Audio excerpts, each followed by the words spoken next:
fraud is a crisis, right? It's money's been stolen. People are missing this money, so it's a crisis for them. For the person who committed the fraud, it's a crisis because they know if they get caught, they could go to prison, right? So that's a huge crisis right there. So as fraud investigators, we want to understand how people react to crises, and this way we can continue interviewing people during a time of crisis and still get the best answers out of them, right? We can still put them at ease. We can still get them to help us and hopefully get a confession out of that fraudster. All right, so it's a serious crisis.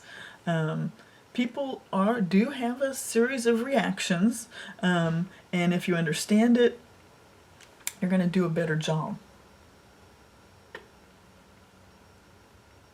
All right.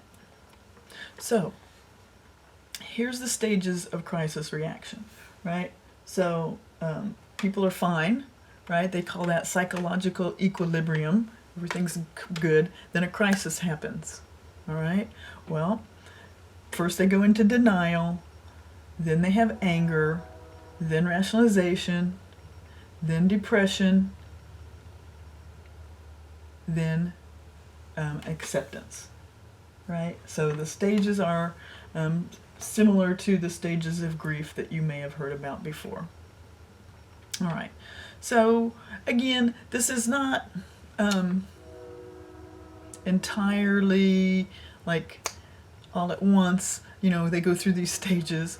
Some stages can last longer for other people than others. So when you get there, we're going to learn about some assessment type questions, and that can help you determine where they are, right? So, but knowing, okay, feeling people out. Is this person just in the original denial stage? Are they in the anger, rationalization, or depression stage? So, right, so figuring that out up front is going to help you. All right, so denial. So that's the first stage. This is when the fraud happens and people are going like, oh no, somebody stole $1 million from us. I think it was Jane. Oh, Jane would never do that. No, that can't be right. There must be some kind of mistake. That's denial. They refuse to accept it. They act like they don't even understand. No, that can't be, right? That's just not something that could happen. And this is going on in the suspect's head too. If Jane stole money, in her head she's going to, like, I didn't really steal it, right? I borrowed it. I'm going to pay it back. In denial. Okay. The next time, once it's soaked in that this really happened, people are angry. All right? They're going to be mad. People, if you're the person the fraud was perpetrated against, you're angry. You've lost this money. Somebody who you trusted betrayed you. That makes you angry, right?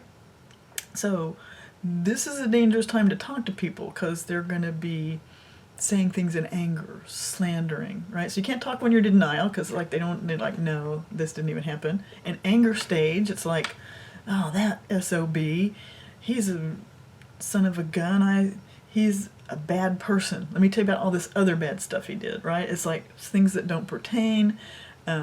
When people are angry, they might be lashing out at the wrong person. So you gotta kind of take this stuff with a grain of salt. They may fire somebody right away, and now you can't talk to them.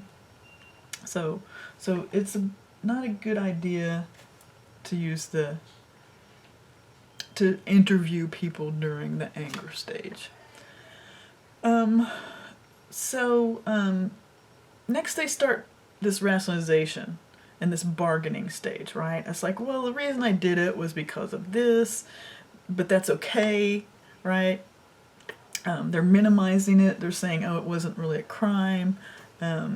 So they're not going to come up with like forthright answers. They're going to be giving you rationalizing answers. They're going to try to bargain.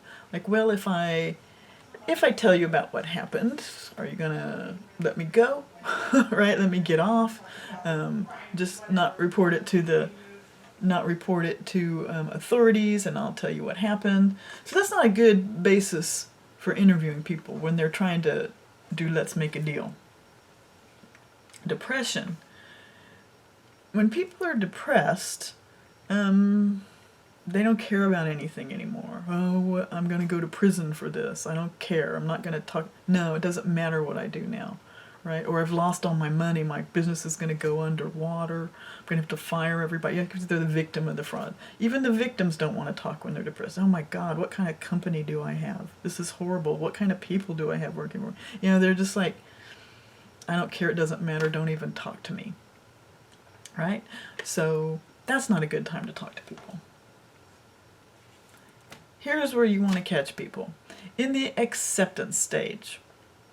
By the time we've gotten around past all of these things, and sometimes for some people it goes quickly. You know, if you're the fraud victim, some of this may go past fast because you want to, like, okay, well, yes, I've lost that money. Let's catch the person, right? If you're a fellow employee who this happened to, they may get to acceptance much quicker because, well, it's not my money, and yeah, people do this, that's how they are. Even the suspect will get to acceptance. Sometimes it happens during the interview, and you can kind of push that along. Once they realize they're nailed, they'll kind of like, well, yeah, I guess I better just come clean, you know, and they accept it, and acceptance is the best phase to interview people in. Although I will give you that talking to an ex-spouse when they're angry will get you a lot of stuff you don't need, but definitely can get you some information. All right, so we're going to stop there now that we understand a little bit about interviewing in general and how people are going to be during the interview, like what stage of crisis they're in.